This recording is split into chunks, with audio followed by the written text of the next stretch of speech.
Cari telespettatori, ben ritrovati, buona serata a tutti. Riprendiamo i nostri approfondimenti serali con lo Spicigelle del Veneto.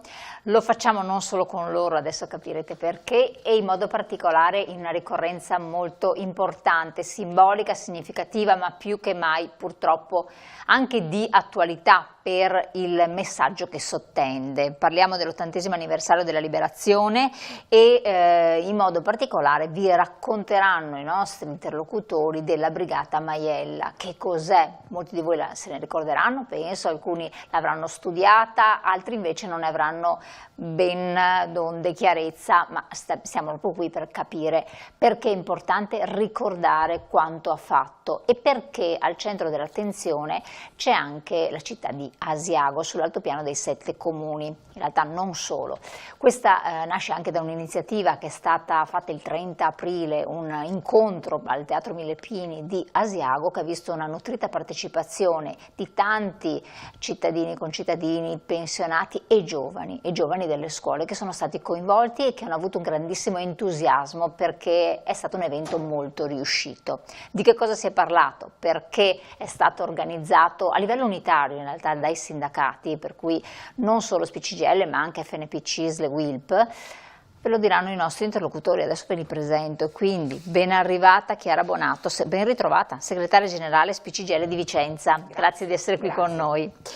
Carlo Rela, segretario della Lega Spicigelle di Asiago, ben arrivato. Grazie, saluti a tutti. E ben arrivato anche sempre da Asiago, Alberto Pellizzari, sezione AMPI, Altopiano dei 7 comuni. Grazie. Grazie anche a lei. AMPI, ovvero lo sappiamo ma ce lo ricordi? Associazione Nazionale Partigiani d'Italia. Perfetto, e qui entriamo nel merito specifico, Partigiani d'Italia, Brigata Maiella.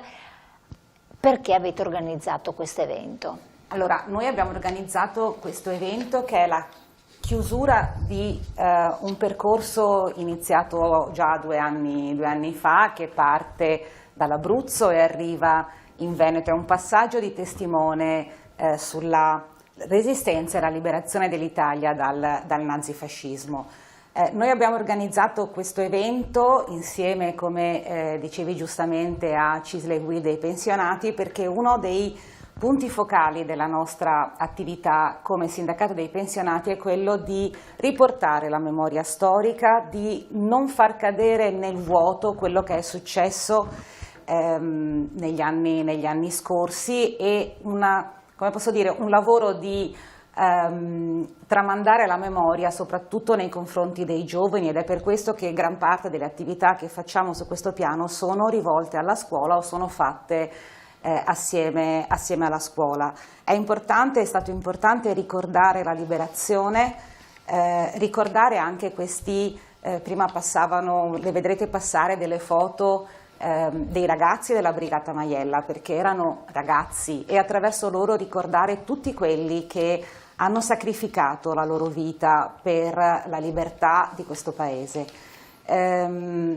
Ed è quello che sta succedendo purtroppo in moltissime parti del mondo, proprio mentre stiamo parlando, mentre siamo qui, accadono fatti terribili in tutto il pianeta, e non dobbiamo dimenticare quanto terribile sia la guerra, e quei sorrisi che sono quelli che sono sopravvissuti, ma assieme a loro c'erano un sacco di ragazzi e di ragazze che hanno lasciato la vita per la nostra libertà, devono essere ricordati e devono essere anche un esempio per le generazioni future, perché purtroppo è molto facile mistificare la storia, è molto facile non ricordarla e leggerla in modi che non sono reali. Nostro compito, credo, come sindacato dei pensionati, sia creare questo filo che unisce le generazioni tra la storia del passato e quella che è la storia del presente, perché ci sia un futuro. Da questo nasce questo convegno che abbiamo organizzato, ma che è stato il momento finale, poi lo spiegheranno meglio i colleghi, ma che è stato il punto finale di un percorso durato 2 anni e che è caduto proprio nell'80° anniversario dalla liberazione dell'Italia dal nazifascismo. un momento storico fondamentale per la nostra Repubblica. Assolutamente, ecco qua appunto come diceva lei, vediamo delle immagini d'epoca che rappresentano quelli che sono stati gli attori, gli artefici coraggiosi, valorosi, perché giovanissimi, anche se magari dagli sguardi può sembrare che abbiano qualche anno in più e che una volta anche 20 anni ne dimostravi 30, poi soprattutto dopo anni difficilissimi di guerra.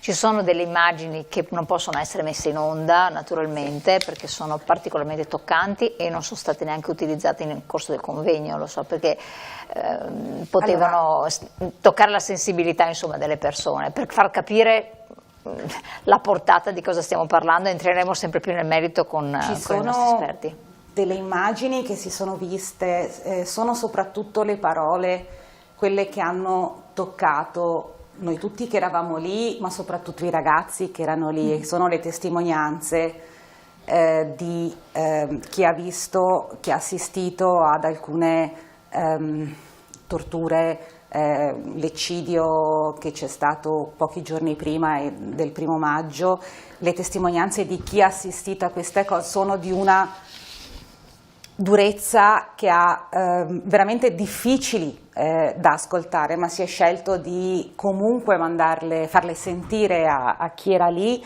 perché altrimenti non capiamo che cos'è veramente la guerra. Certo. La guerra è dolore, sangue, è disumanità, e quello che si percepiva dai racconti di questa donna, di questa testimone, è l'assoluta disumanità a cui può arrivare l'essere umano nei confronti di un proprio simile, ed era giusto far sapere, far toccare con mano che cos'è la guerra, sì. Che cosa significa, che cosa comporta, e quei ragazzi che erano lì, insieme a loro ci sono i ragazzi che non ce l'hanno fatta, e guardando quelle foto a me viene in mente il verso di Guccini: gli eroi sono tutti giovani e belli. Sì, erano così e hanno pagato pene altissime, non l'abbiamo nascosto nel nostro convegno, perché quello è quello che succede, e i ragazzi questa cosa l'hanno molto, molto recepita. Perfetto, io direi con voi, adesso scegliete chi di voi vuole parlare, contestualizzare. Perché? Perché diamo per scontato che tutti sappiano la storia della Brigata Maiella.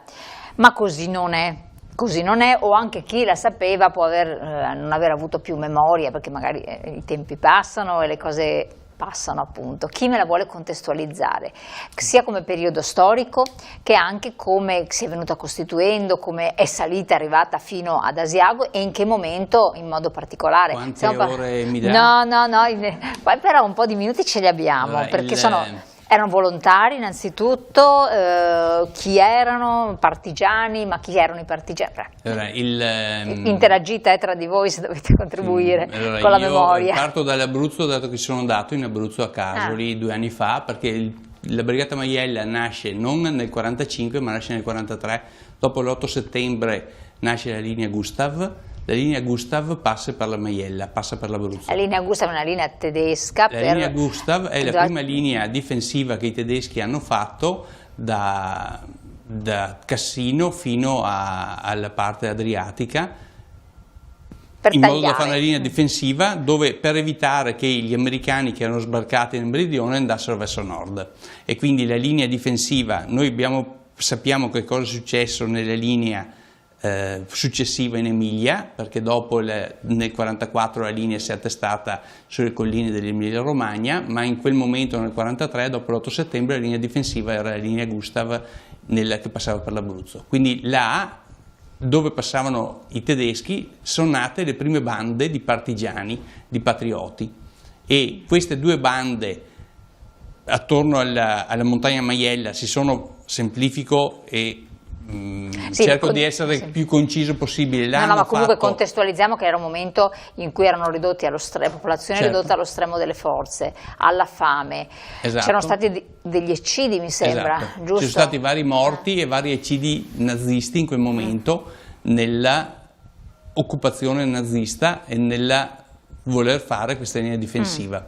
e quindi collegato al fatto degli eccidi nascono i primi partigiani, quindi i primi renitenti della leva, le prime persone che dovevano essere coinvolte di nuovo dal fascismo hanno rifiutato di essere coinvolte di nuovo dai nazisti fascisti in una guerra italiana, e là avevano memoria del fatto che il re era scappato, e quindi sono nati subito come formazioni repubblicane. Infatti in tutte le bandiere, nelle immagini che abbiamo visto, non c'è mai lo scudo sabaudio nelle bandiere della Brigata Maiella. La Brigata Maiella è partita come un'organizzazione partigiana, anzi come due organizzazioni di fatto all'inizio. Questo che si vede nella foto è Ettore Troilo, avvocato, socialista, faceva parte della segreteria di Matteotti. L'altro Troilo, che è Oreste, non c'entrava nulla come parentela con questo, ma hanno fatto una brigata unica per dare una risposta unica rispetto all'occupazione nazista. E nel momento in cui poi i nazisti si sono ritirati per l'avanzata degli anglo-americani, questi invece che sciogliersi hanno mantenuto la capacità militare che avevano, anzi l'hanno rafforzata, hanno negoziato con le truppe soprattutto inglesi di mantenere la loro forza e di confluire nell'esercito italiano rifatto, ma come brigata autonoma direttamente collegata alle truppe inglesi. E quindi polacche anche, se non sbaglio. Esattamente, perché i comandi delle truppe di liberazione erano inglesi e polacche, però se noi guardiamo tutti i mezzi della brigata Maiella sono mezzi Bedford che arrivano uguali da quelli delle truppe inglesi. I polacchi hanno anche combattuto a Monte Cassino, infatti, sì. E i polacchi che hanno combattuto a Monte Cassino era perché la linea gotica di là passava. Certo. E quindi loro sono riusciti a confluire, a farsi riconoscere dalle truppe anglo-americane, di fatto comandavano gli inglesi in quella zona insieme ai polacchi, farsi riconoscere come forza militare autonoma, e dato che erano persone serie, farsi riconoscere con una propria autonomia, con Ettore Troilo comandante e Oreste Troilo come vicecomandante. E questo ha fatto sì che loro partissero armati dopo dagli inglesi. Se noi vediamo le foto che sono scorse qui, ci sono sempre, sia in quelle distanti che sono provenienza Brigata Maiella e sono fatte prevalentemente in Abruzzo e in Emilia Romagna, sia quelle più belle viste da vicino che sono fatte ad Asiago, si vede che alcuni dei partigiani, queste sono fatte in Emilia e sono, non so esattamente il posto, ma questo è il comandante Ettore Troilo. La foto come con gli eroi giovani e belli è fatta ad Asiago e quella là si vede che due persone hanno divise inglesi. I due vestiti in divisa inglese sono i due della Brigata Maiella, perché tutte le divise, le armi erano date dagli inglesi. Si vede che gli elmetti sono inglesi, ma non sono elmetti di militari inglesi, sono elmetti di persone della Brigata Maiella inquadrate e vestite dagli inglesi, quindi anche le armi sono inglesi, gli elmetti sono inglesi, questi qua si vedono che le divise sono inglesi, ma sono militari della Brigata Maiella. Quello in alto a sinistra è di Rienzo, uno della Brigata Maiella, quello a sinistra è Giulio, comandante dei partigiani, Alfredo Rodriero, comandante Giulio di Asiago. Quello sotto, vabbè, potrei dirvi noi tutti, comunque le altre persone, alcuni sono meno giovani perché sono i primi che in Asiago hanno costituito il Comitato di Liberazione Nazionale. Ecco. Il 9 di settembre o il 10 settembre del 43, dopo l'8 settembre, sono andati nella caserma degli Alpini e hanno portato via tutte le armi. Quindi in Asiago i partigiani erano già dotati di armi proprie perché sono state prelevate dalla caserma Riva, cioè dalla caserma degli Alpini. Quindi è ricordare anche questo apporto che è stato dato, perché è stato particolarmente significativo, soprattutto ed eroico anche nel centro Italia, perché c'erano due realtà che erano quella di Lanciano e anche un'altra città, non so se Ortona, che erano perché Ortona arrivava alla linea Gustav, che sono state proprio distrutte, rase al suolo, quindi lì l'intervento era particolarmente significativo. Ad Asiago si era già incominciato a reagire nell'ambito del disastro che si può immaginare, perché andando ad Asiago si vedono testimonianze storiche importanti, però è più che simbolico l'arrivo della Brigata Maiella per completare un percorso, no? Sì, dimostrano, e adesso cedo la parola all'Ampi, esatto. I documenti della Brigata Maiella dimostrano che loro hanno seguito e hanno fatto alcune battaglie insieme agli inglesi e ai polacchi, fino ad arrivare in Emilia, a Bologna, dove si sono fermati. Il 30 aprile del 45 è partito un camion Bedford che si vede nella foto della Brigata Maiella e sono arrivati fino ad Asiago. C'è la storia di un po' di passaggi e hanno trovato che Asiago era libera. E raccontiamo qua Asiago, esatto. Cediamo la parola a Lampi che testimonia il fatto che la Brigata Maiella testimonia, le foto testimoniano, i documenti testimoniano che la liberazione di Asiago, anche se aiutata da certamente gli inglesi in arrivo, quando sono arrivati loro erano già liberi. Sì, nella Brigata Maiella c'era anche un militare di carriera che era nato ad Asiago ed era entrato nella Brigata Maiella quando la Brigata Maiella ha cominciato ad ingrossarsi dopo essere stata formata solo da gruppi di partigiani locali che causa questo stallo anche nella guerra, perché appunto l'avanzata alleata si era un po' bloccata contro questa linea di resistenza tedesca, e quindi hanno vissuto le popolazioni di quella zona una situazione molto seria, perché a volte avanzavano un po'.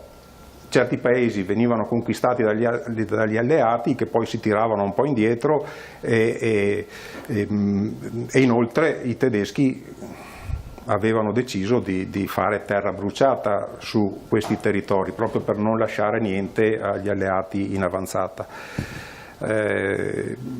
Quindi all'inizio sono partiti proprio, è stata quasi una cosa spontanea, sotto la direzione di Ettore Troilo, che peraltro era una persona di vasta esperienza e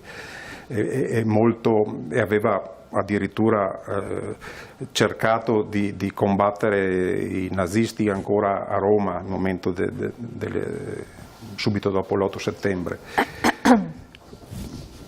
Passato questo primo momento, la Brigata Maiella, che è riuscita ad entrare nelle grazie, diciamo così, di un comandante inglese e ad essere armata dagli inglesi, ad essere inquadrata dagli inglesi, ha avuto modo di aumentare il proprio organico, e tra questi c'era anche una persona nativa di Asiago. Quindi quando sono arrivati poi alla fine di un lungo cammino, appunto è anche il nome di questo convegno che abbiamo fatto, il lungo cammino per la libertà, perché l'hanno fatta quasi tutta a piedi, spesso davanti alle truppe alleate, perché essendo italiani venivano mandati un po' più, diciamo, non dico allo sbaraglio, ma comunque spesso erano davanti alle truppe alleate. Sono risalite fino ad essere i primi ad entrare in Bologna, con gli americani in questo caso, e lì si sarebbero fermati, se non appunto per questa persona di Asiago che, presa un po' dall'entusiasmo, forse anche un po' dalla nostalgia, ha deciso di fare questo blitz, diciamo, che sicuramente che avrebbe potuto essere molto rischioso, e invece con varie traversie sono riusciti ad arrivare ad Asiago. In particolare hanno avuto difficoltà proprio negli ultimi chilometri, perché c'era un ponte sulla strada del Costo, l'ultimo prima di arrivare proprio sull'altopiano, che era stato fatto saltare per impedire alle ultime colonne tedesche di passare sulla via della ritirata. Comunque sono riusciti ad arrivare ad Asiago e l'hanno trovata già liberata proprio da pochi giorni. Quindi ci sono le fotografie dove sono tutti sorridenti il 1° maggio, proprio perché il paese è libero. Perfetto, ci interrompiamo un attimo, torniamo anche ancora a ricordare, a raccontare altre cose interessanti, magari ci sono anche degli aneddoti, qualche cosa che può essere menzionato. Pubblicità, qualche secondo. Allora, con i nostri ospiti stanno raccontando della Brigata Maiella, il ruolo che ha avuto cardine importantissimo in Italia, parliamo di resistenza, parliamo di termine della guerra, poi ad arrivo ad Asiago. Ci sono dei fatti particolarmente significativi che meritano di essere ricordati, raccontati ai nostri ospiti?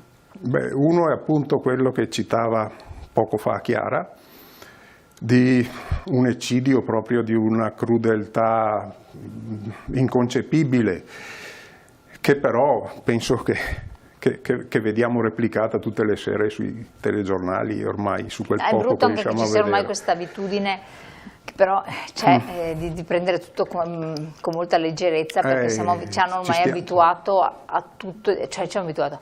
Vuol dire che si svolgono queste cose ancora, nonostante siamo nel 2025, continuano ad esserci. Questo è stato il caso di 14 autisti che erano, questa è una cosa che è successa durante il rastrellamento di Granezza il 6 settembre, tra il 6 e il 7 settembre del 1944. C'erano 14 autisti della SPER, che era un corpo di logistica, diremmo oggi, tedesco, che però utilizzava personale italiano. Era un corpo che era diffuso in tutte le nazioni occupate dai nazisti, che avevano deciso di disertare e di passare con i partigiani. L'hanno deciso proprio praticamente il giorno prima del rastrellamento, quindi sono fuggiti portando con loro i camion che avevano, e si sono trovati con i partigiani nei luoghi dove c'era il controllo dei partigiani proprio nel momento del rastrellamento. Non hanno fatto in tempo praticamente a fare nulla, che fra l'altro non conoscendo bene i posti, perché non erano locali, non erano di Asiago, erano un po' della pianura sotto, dalla Lombardia fino al Veneto, e praticamente sono stati catturati dai tedeschi. I tedeschi li hanno però dati ai fascisti, e i fascisti su di loro hanno fatto cose inimmaginabili, che appunto questa testimonianza che abbiamo sentito durante il convegno di una giovane che in quel momento passava di là per avere notizie anche dei suoi parenti eccetera, e che ha assistito alle torture terribili fatte sui primi 2 partigiani, perché dopo non ce l'ha fatta più, è svenuta, quindi non ha fatto in tempo a vedere gli altri. Ma proprio cose che sono inconcepibili. Lei è stata trattenuta? Lei sì, poi è stata trattenuta, ma non lo so se perché non parlasse o per qual motivo, forse pensando che potesse essere una che collaborava con i partigiani. Ma una cosa terribile, e purtroppo ripetuta molte volte in tanti altri casi, forse non in maniera così efferata, ma sappiamo essere successa anche in altri casi. Sono cose che non sembrano neanche umane, però la guerra credo che riesca a tirar fuori il peggio da tutti, no? Forse anche il meglio in qualche caso, ma in molti casi tira fuori veramente il peggio e giustifica il peggio, perché non è che sia stata, in questo caso, non è che sia stata così il momento di crudeltà di una persona, ma è stato un reparto organizzato per fare questo, che è andato a fare queste torture inimmaginabili a delle persone, a dei giovani di 20-25 anni che non avevano forse neanche proprio la consapevolezza di quello che avevano fatto. Sì, che è rischiato anche, tra l'altro. Ecco, adesso un po' si cerca anche di analizzare, per proiettarlo ai tempi presenti, che cosa anima queste persone che combattono, che commettono questi atti estremi, che poi, calcolando che sono nemici, però potrebbero essere la propria famiglia, i propri familiari, eccetera, e si innescano dei meccanismi in cui si dice per poter commettere certi atti devi essere drogato, devi essere sotto l'effetto di alcol, cioè devi essere fomentato, c'è il gruppo, cioè si crea tutta una situazione anche psicologica per poter commettere certi atti, perché altrimenti a freddo è difficile farlo. In fin dei conti erano soldati, non erano carnefici, ma erano soldati. Ma quando c'è l'avallo dell'autorità, quando sei vissuto 20 anni sotto un regime che tutto sommato faceva della violenza un vanto. Questo credo possa essere anche inevitabile. Infatti dicevo già, proprio c'è tutto un processo che si va a innescare, anche psicologico, che porta poi le persone a reagire in situazioni estreme in modo impensabile, no? Inconsulto. Quindi... Sì, posso.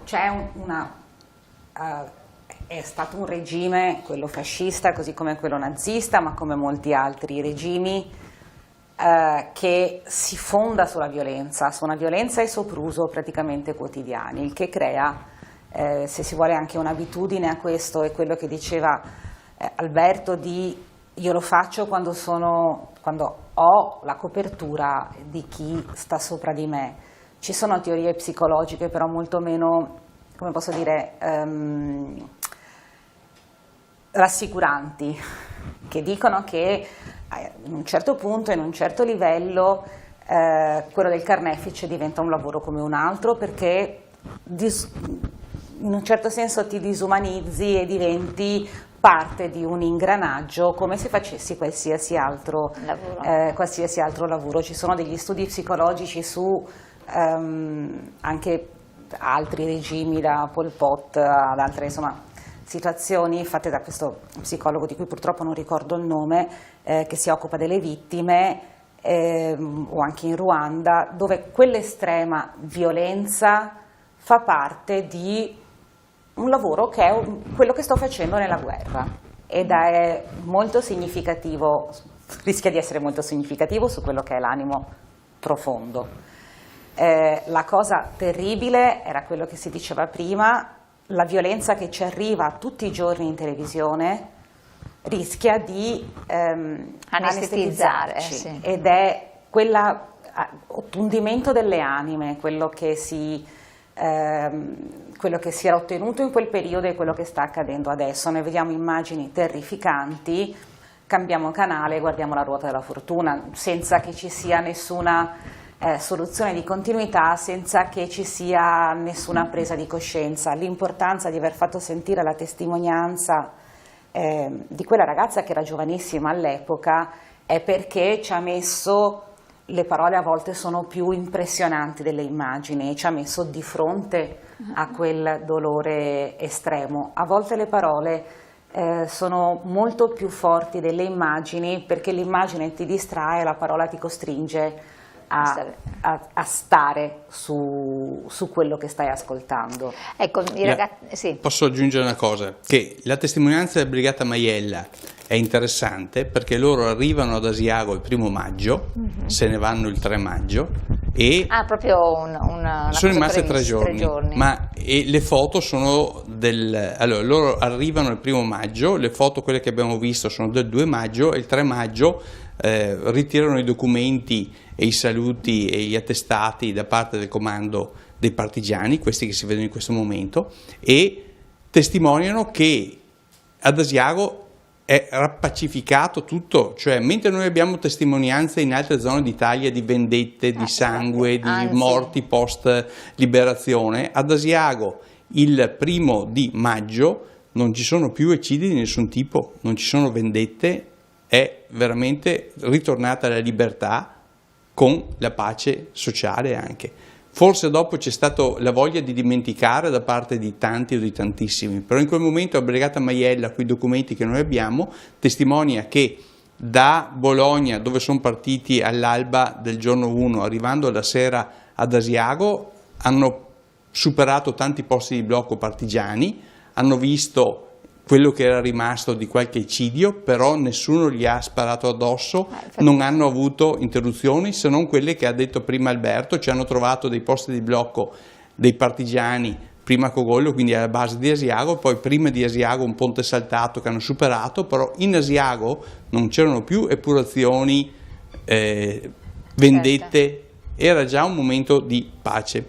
Certo. E questa testimonia la volontà di girare pagina, di far festa. Infatti si vedono questi momenti qua, la foto che si vede adesso, non dico una festa stupida, ma è proprio la voglia di rimettersi assieme per andare avanti. Qua ci sono anche persone anziane, perché quello più anziano con la barba che si vede nella foto è un colonnello dell'esercito in pensione, che è stato fra i primi, quel gruppo di 15 persone che hanno nel 10 settembre del 1943 in Asiago costituito il primo comitato di liberazione, e quindi quelle erano persone non solo civili, più che civili, che hanno visto 2 anni prima quella che doveva essere la fine della storia, testimoniata dalla Brigata Maiella, perché la Brigata Maiella, come diceva Alberto, è stata mandata all'attacco dei vari caposaldi tedeschi per liberare l'Italia, e da Casoli, dall'Abruzzo, dalla Maiella sono arrivati col campo base finale alla periferia di Bologna e hanno liberato Bologna,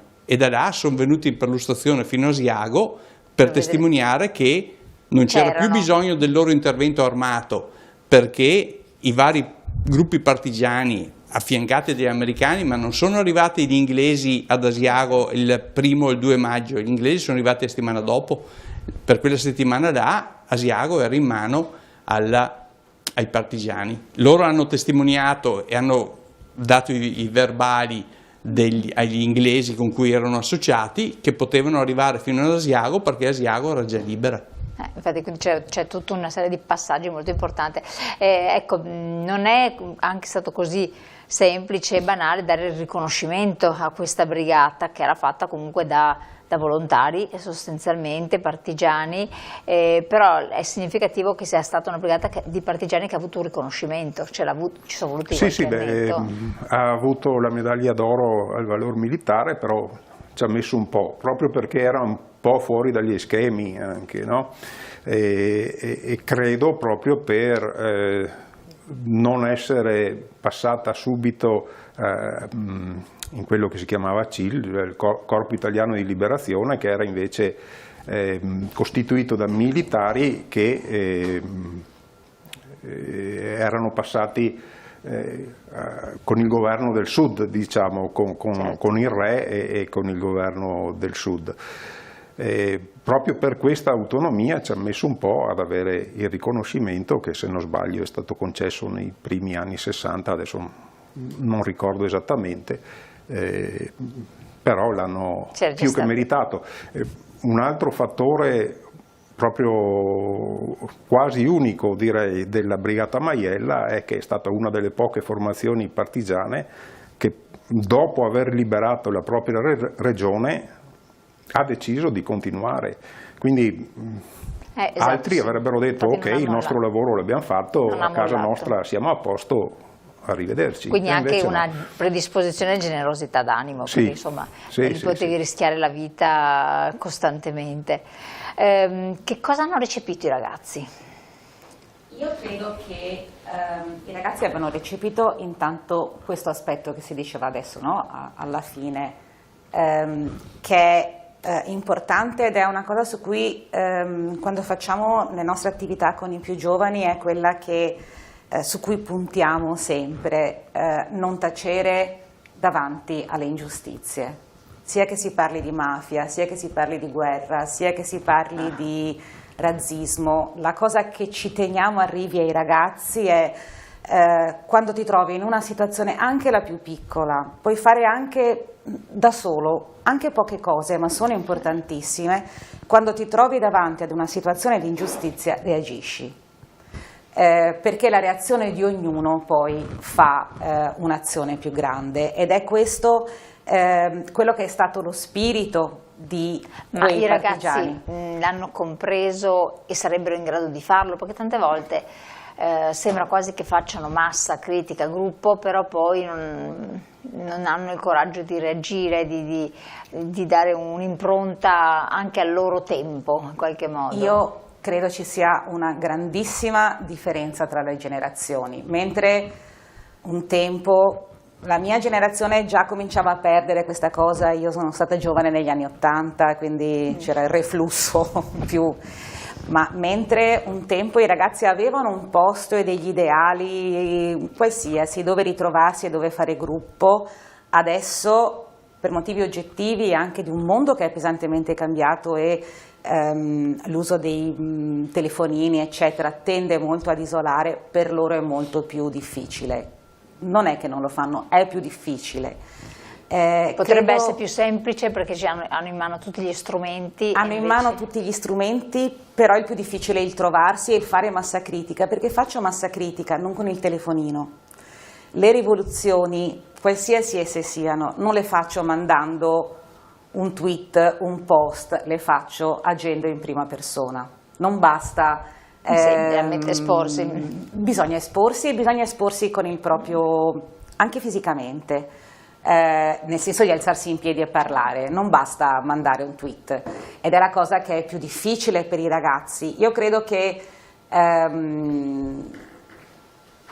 i ragazzi che hanno partecipato a questo evento hanno lavorato usando, e questa è stata una cosa molto bella, usando i sistemi di adesso, hanno creato dei podcast, però per parlare ai loro coetanei.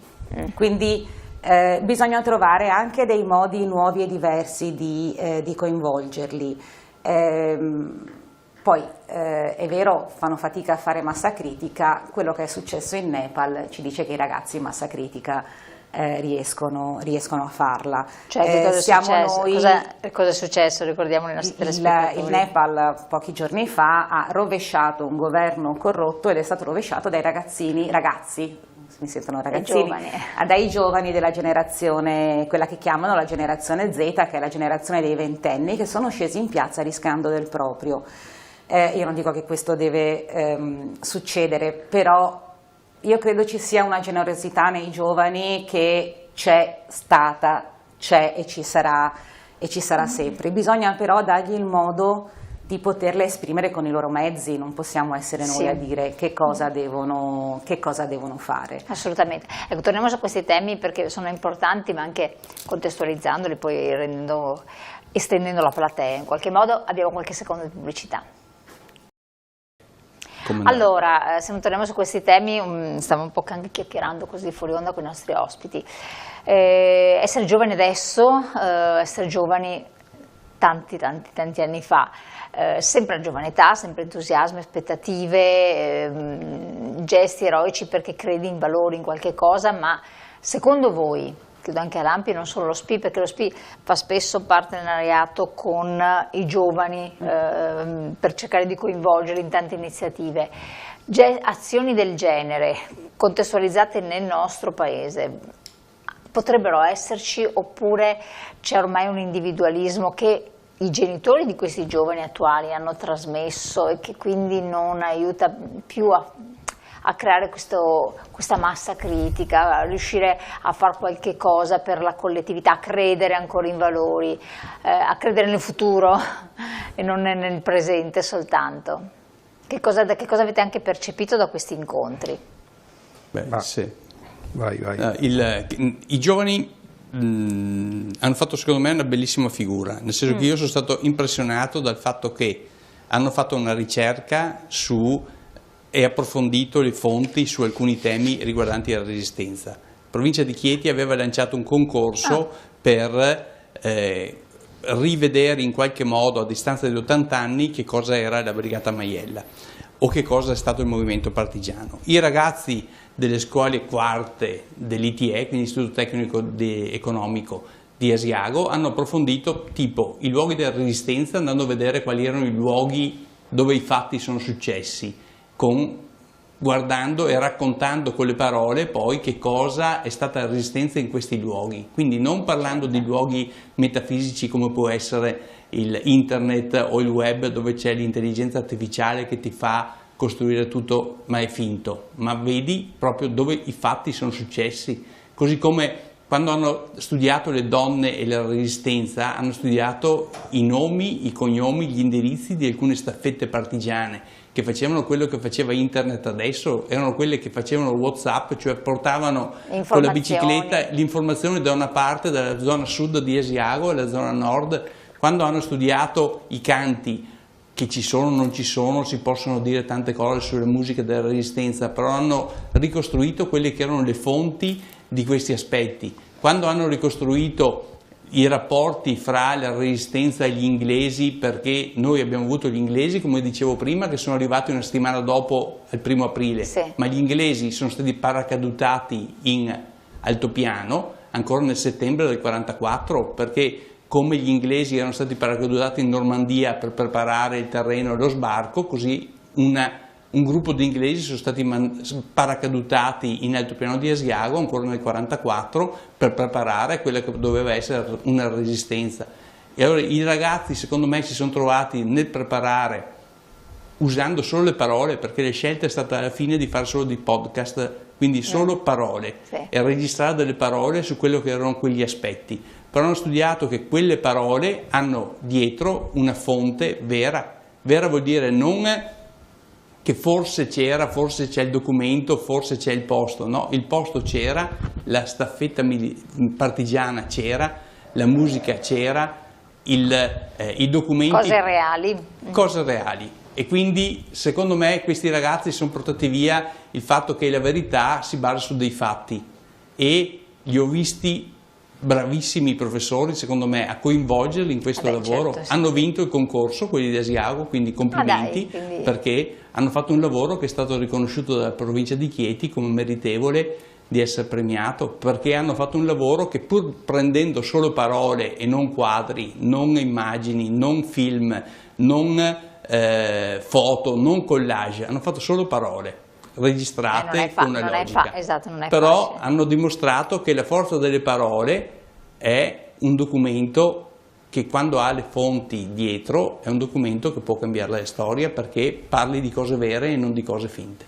Il peso delle parole, perché questo è anche un altro capitolo. Secondo lei che cosa... No, io ogni volta che vedo qualcosa che è fatto dai giovani resto sempre molto favorevolmente sorpreso, perché diciamo sempre che sono così chiusi in se stessi, che non interagiscono con la realtà, e invece è sempre stupefacente quello che viene fuori.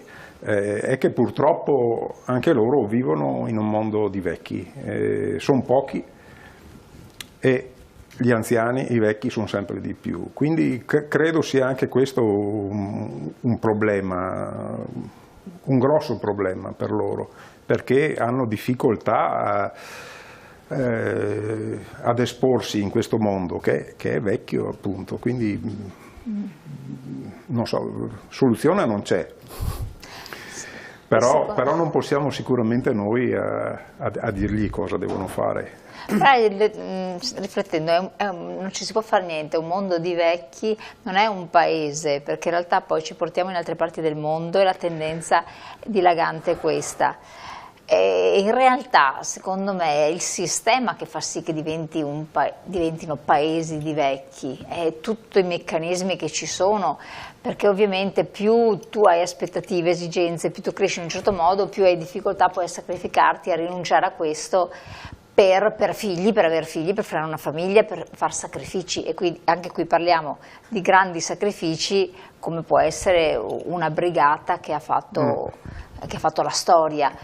Quindi la generazione domandona, che poi gira anche voi, la generazione attuale potrebbe fare grandi sacrifici, non dico estremi, ma grandi sacrifici, visto che già mettere al mondo dei figli, che è un sacrificio, anche, no? Allora, qui si aprirebbe un tema molto più ampio sulla... Sì, però voi lo affrontate come sindacato, per quello... Soprattutto come sindacato pensionati, questa è una cosa su cui riflettiamo molto, e si apre veramente una riflessione più ampia su quella che è la denatalità, su quelle che sono le cause anche, no? Della denatalità, perché è oggettivo che questo, come molti altri, ma l'Italia è un paese di vecchi. Nei prossimi 20 anni circa il 30%, un po' meno del 30% degli abitanti avrà più di 65 anni, e quindi quella piramide va sempre più ad assottigliarsi. Un paese che non ha giovani è un paese che non ha una spinta vitale, perché noi tendiamo all'autoconservazione, per ovvi motivi. E io, quando, sarà perché ho una figlia di 18 anni, quando sento queste critiche ai ragazzi di oggi un po' mi nel senso che sono diversi da quello che siamo stati noi, sono però molto più preparati di quanto eravamo noi, sanno molte più cose, sono molto più preparati, sono molto più attenti a quello che gli succede attorno, vivono però un contesto sociale, economico e geopolitico terribile, per non parlare dell'ambiente. Quindi noi gli abbiamo lasciato un mondo molto peggiore di quello che abbiamo trovato noi, e però adesso pure li critichiamo perché questo mondo peggiore che noi gli abbiamo lasciato loro non lo sanno cambiare, o non lo cambierebbero come vogliamo noi. È un po',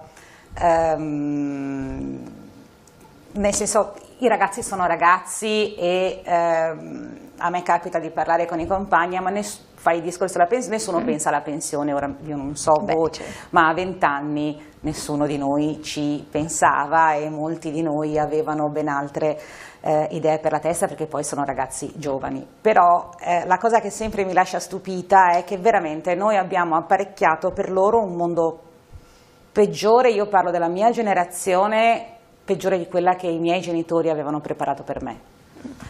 E adesso gli diciamo, beh, ma adesso dovete cambiare voi, dovete fare. Non dovrebbe essere proprio così che funziona. Poi i ragazzi saprebbero fare qualcosa in una situazione disperata, questo non lo saprebbero rinunciare, io questo non lo so, non lo possiamo sapere. Se devo pensare ai ragazzi ucraini, stanno reagendo per tener libera la loro terra come hanno fatto i nostri 80 anni fa, quindi io spero che nessuno mai sia costretto, certo, a fare certe dobbiamo scelte. fare la verifica, no, di questo che stiamo dicendo, però con i ragazzi bisogna parlare, con i ragazzi bisogna raccontare che cosa è stato, perché anche l'esempio, ce lo insegnavano i romani, no? L'antico esempio, l'esempio degli antichi può aiutarti nella vita, ed è questo il motivo per cui noi insistiamo tanto, al di là del lavoro che fa lo SPI, che è quello del controllo delle pensioni, però una parte rilevante del nostro impegno è con i ragazzi e con i giovani, perché con loro nessuno parla.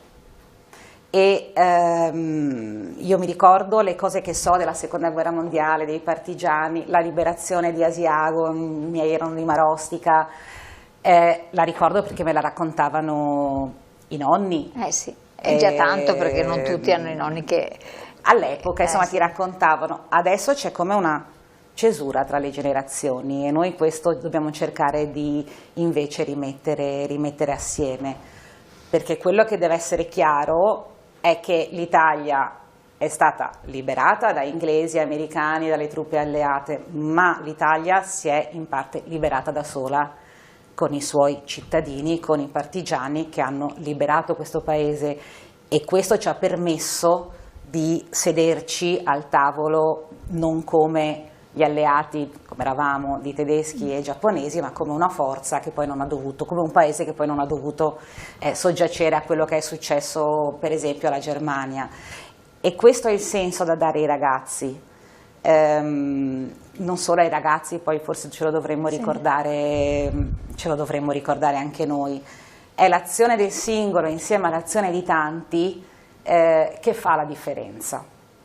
E in questo lo è stato per la libertà e ricordiamoci che tutti questi ragazzi, sono tutti cresciuti nel fascismo, perché erano tutti ventenni, erano cresciuti, nati nel... Quindi la base dove crescevano, maturavano culturalmente era diversa da quella che li hanno visti poi artefici, quindi avevano uno spirito di intraprendenza che era fuori dal sentire non comune solo del loro contesto. Uno spirito di intraprendenza, c'era qualcuno che alcune cose gliele spiegava, ci sono stati insomma professori universitari eccetera che avevano un'altra idea dell'Italia, però questo ci dice che quando hai a che fare con i giovani nulla è mai perduto. Questi ragazzi erano cresciuti indottrinati anche dalla scuola fascista, li prendevano balilla dai 3 anni, e hanno invece saputo reagire. È questo quello che bisogna passare io ripeto, non solo ai ragazzi più giovani, lo dovremmo Certo, capire sì. anche noi, che nulla è dato e definito, che noi possiamo sempre cambiare la realtà che abbiamo intorno. Che cosa deve scattare secondo lei come memoria storica perché le persone compiano dei gesti anche di grande slancio eroico, eccetera, di generosità, di consapevolezza, di presa di coscienza e quindi di nuova consapevolezza?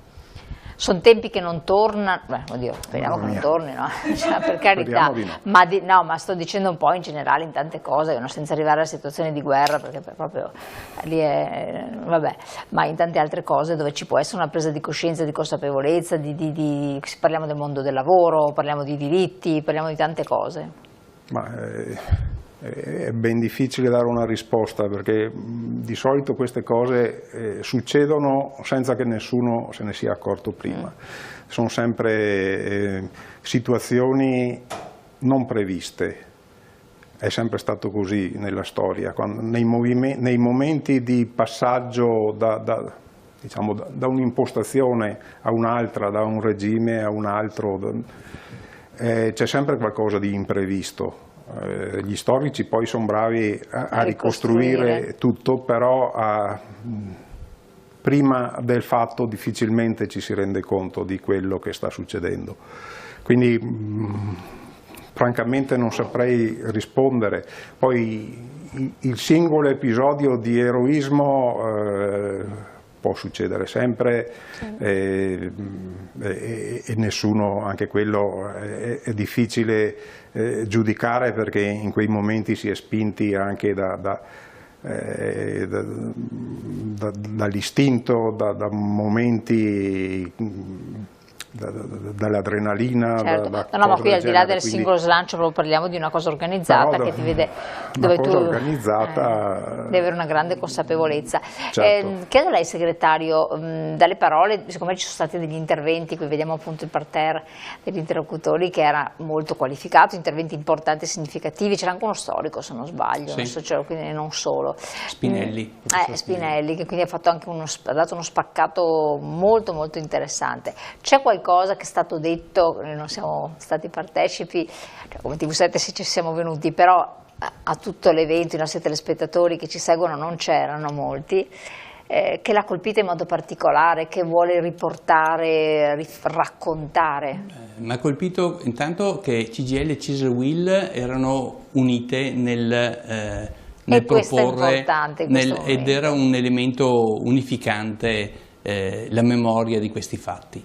I ragazzi che hanno studiato questi fatti hanno concordato sul fatto che le fonti e quello che hanno prodotto erano cose certe e non senza dubbi interpretativi, perché erano fatti di cui hanno trovato.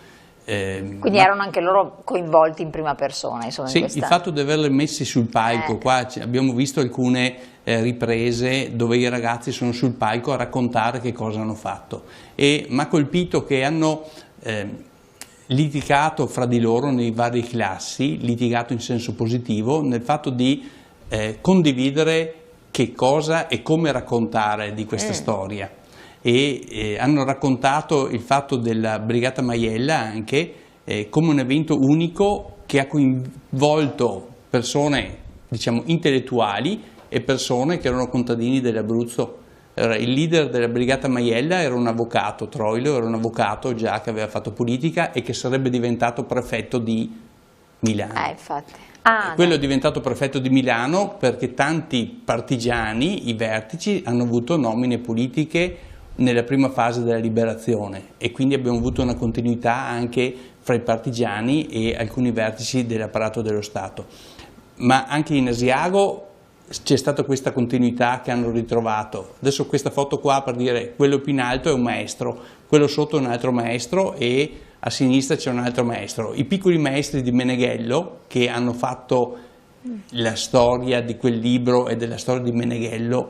Luigi Meneghello ha scritto il libro sulla guerra di resistenza un anno prima, perché i fatti da lui raccontati là sono del 44, del giugno del 44, e anche questi sono un insieme di classe, diciamo, dirigente successiva e classe non dirigente, anche se adesso non abbiamo più probabilmente queste divisioni, però che i ragazzi hanno trovato che univa queste persone anche un'idea di futuro, un'idea di libertà, che prima col fascismo non c'era più, ma nel convegno il titolo è Un lungo cammino verso la libertà, perché non era scontato di arrivarci. Quando la brigata è arrivata ad Asiago ha concluso, per così dire, un cammino dove ha trovato persone libere. Sì, e i partigiani avevano un sacco di cose che li univa, pur dopo essendo alcuni della Garemi legati a una visione politica,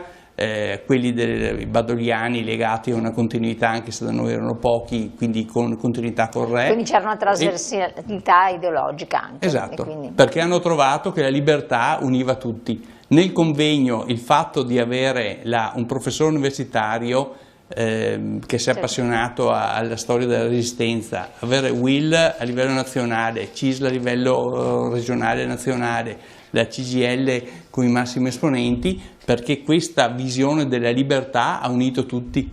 Certo, quindi è diventato un elemento determinante. E ha unito i ragazzi il fatto di cercare dei fatti, il fatto delle fonti, quindi che permette di coinvolgerli, metterli sul palco a dire noi abbiamo trovato questo.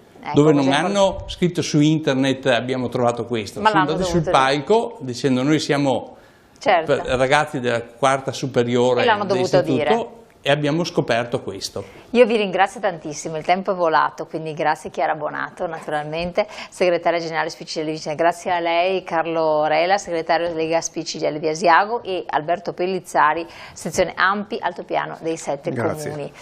Spero che anche voi telespettatori siate stati toccati da questi racconti, siamo andati un po' più a fondo, e perché no, anche vi sia venuta un po' la curiosità di vedere fatti storici, quindi potete utilizzare invece in questo caso internet per fare delle ricerche, oppure perché no, i libri, non so se sui libri di scuola se ne parli, però forse ci sono siano 2 righette, meglio guardare su internet, proprio perché è importante ricordare la memoria e ricostruire quello che è stato la storia comunque del nostro paese. Vi ringrazio, grazie alla SPCGL del Veneto, grazie per averci seguito e noi ci vediamo presto.